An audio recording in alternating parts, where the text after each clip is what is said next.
Bapak Ibu yang kekasih dalam Tuhan, bersyukur buat kesempatan yang baik pagi hari ini kita bisa kembali bersama-sama untuk beribadah kepada Tuhan.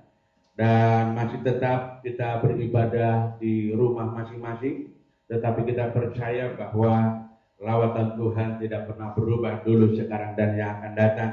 Dan keadaan ibadah di rumah kita masing-masing justru menghantarkan kita untuk semakin membangun kesadaran, membangun mesbah keluarga di dalam kehidupan kita masing-masing, sehingga hubungan secara personal dengan Tuhan justru semakin terbangun secara luar biasa, dan kita memiliki iman yang kuat di dalam Tuhan. Bapak Ibu kekasih dalam Tuhan, sebelum kita akan bersama-sama merenungkan firman Tuhan pagi ini, mari kita satukan hati dan kita akan berdoa. Kita berdoa. Bapa Surgawi, terima kasih, kami bersyukur untuk kesempatan baik pagi hari ini. Kami mau bersama-sama mempersiapkan bejana kami untuk diisi dengan kebenaran firman-Mu. Mari Tuhan berbicaralah bagi setiap kami pribadi lepas pribadi, supaya setiap kami boleh mendapatkan berkat yang menguatkan dan meneguhkan iman kami di dalam Tuhan. Terima kasih Bapa, ini doa kami. Kami siapkan hati kami untuk merenungkan firman-Mu dalam nama Tuhan Yesus. Haleluya. Amin. Bapak Ibu kekasih dalam Tuhan, mari kita buka sama-sama di dalam kitab Kolose, pasalnya yang ke-1, ayatnya yang ke-21 sampai dengan ayatnya yang ke-23. Ya, sekali lagi Kolose pasalnya yang ke-1 ayat 21 sampai dengan ayat 23. Saya akan bacakan untuk kita semua. Demikian firman Tuhan. Juga kamu yang dahulu hidup jauh dari Allah dan yang memusuhinya dalam hati dan pikiran seperti yang nyata dari perbuatanmu yang jahat, sekarang diperdamaikannya di dalam tubuh jasmani Kristus oleh kematiannya, untuk menempatkan kamu kudus dan tak bercela dan tak bercacat di hadapannya.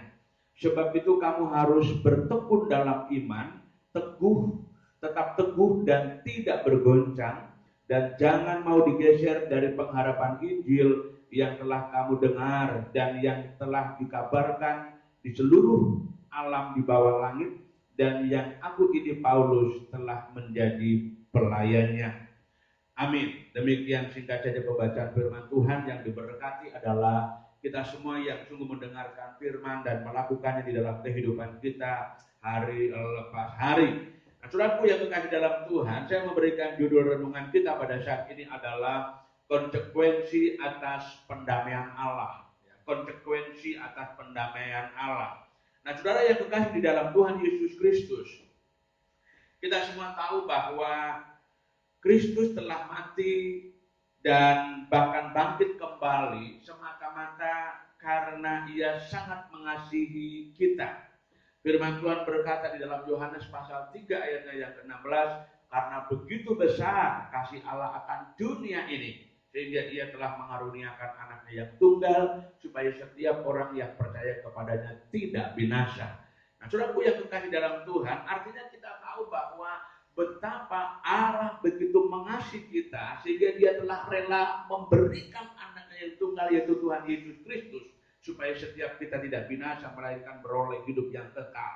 Nah, tetapi saudaraku yang kekasih dalam Tuhan, fakta bahwa Allah begitu mengasihi kita bukan berarti kita memperoleh hak penuh untuk melakukan apa saja yang kita inginkan. Karena sesungguhnya kebebasan kita adalah kebebasan yang terikat, yang dibatasi oleh hukum Allah.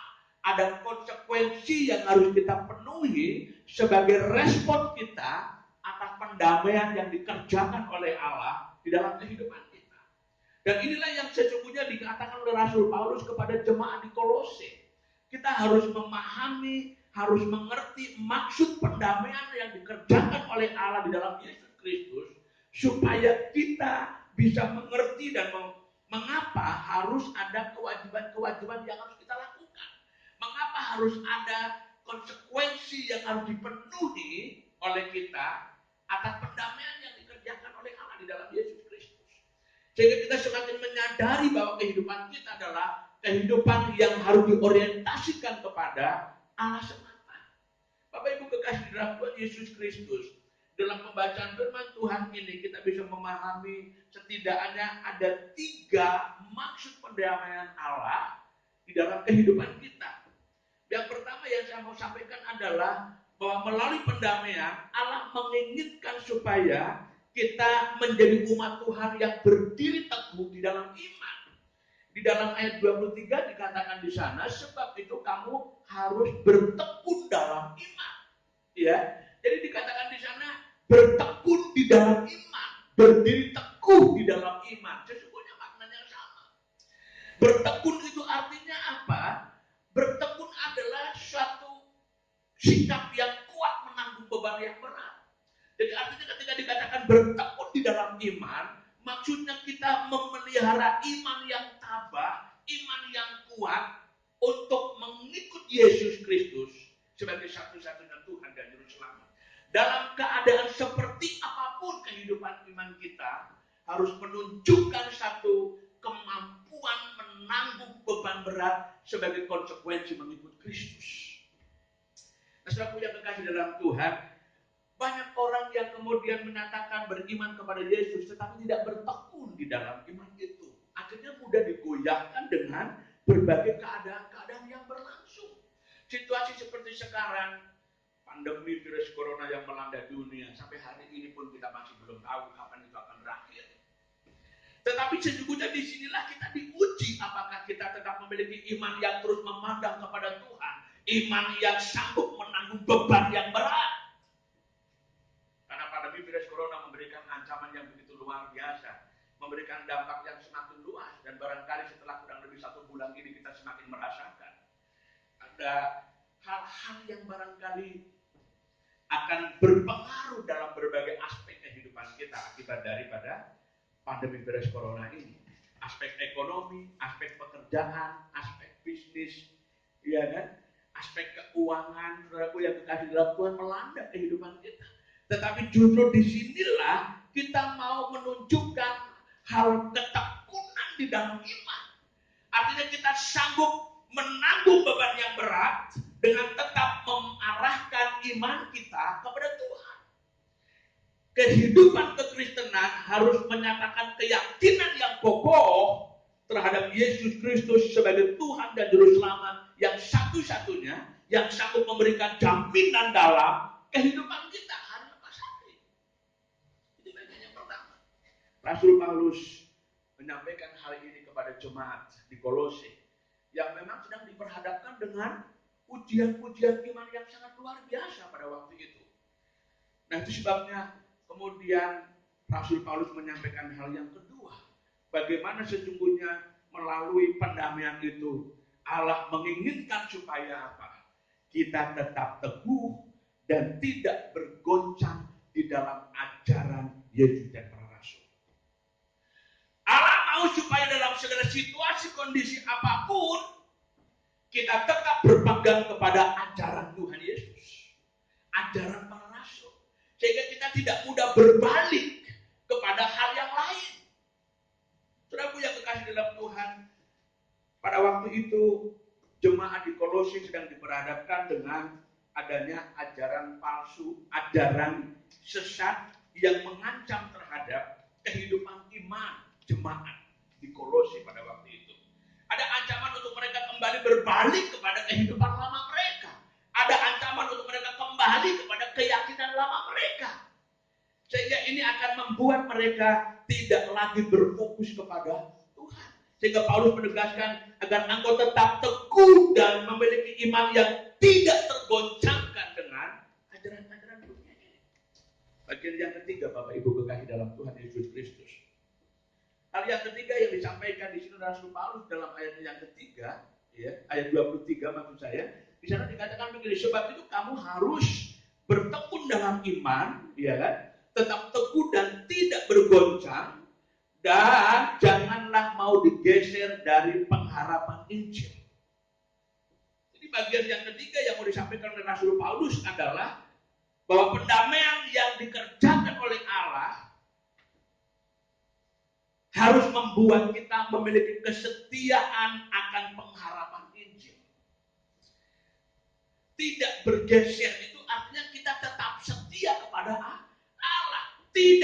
peduli situasi apapun yang berlangsung di dalam kehidupan kita, kita harus tetap menyatakan satu keyakinan yang tidak mau bergeser. Artinya tetap memiliki kesetiaan akan pengharapan Allah di dalam Yesus Kristus.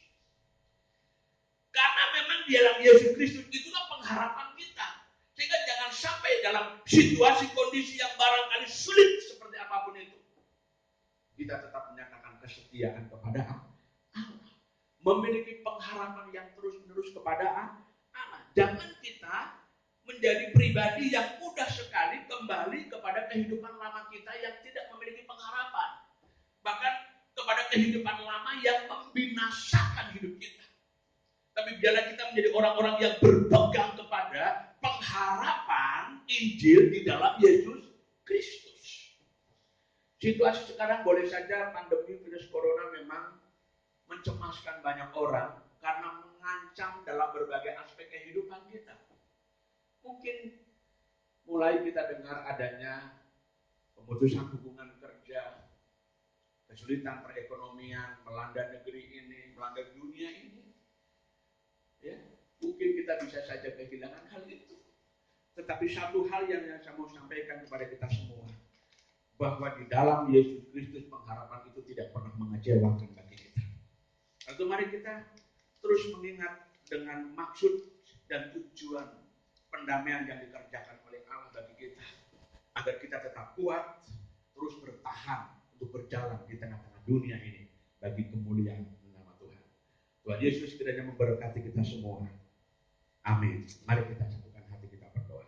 Bapa, terima kasih, kami bersyukur untuk kebenaran firman-Mu yang Tuhan nyatakan bagi kami. Materaikan dalam hati kami semua ya Bapa, supaya kami menjadi umat Tuhan yang mampu berdiri teguh di dalam iman kepada Yesus Kristus, bertekun dalam segala situasi kondisi apapun untuk tetap percaya kepada Yesus Kristus sebagai satu-satunya Tuhan dan Juru Selamat di tengah-tengah dunia ini. Mampukan kami untuk terus-menerus berdiri teguh dan tidak tergoncangkan untuk tetap berpegang kepada ajaran Kristus dan para rasul, supaya kami memiliki kesetiaan akan pengharapan Injil di dalam Tuhan Yesus Kristus. Terima kasih Bapak, berkati sidang jemaat-Mu dengan segala keadaan pergumulan yang mereka hadapi saat ini. Biarlah lawatan Tuhan, pengharapan di dalam Yesus Kristus menjadi bagian yang menguatkan dan meneguhkan iman kami di dalam Tuhan Yesus Kristus. Ini doa kami mengucap syukur atas kebenaran firman-Mu dalam nama Tuhan Yesus. Haleluya, haleluya. Mari kita katakan bersama, amin, amin.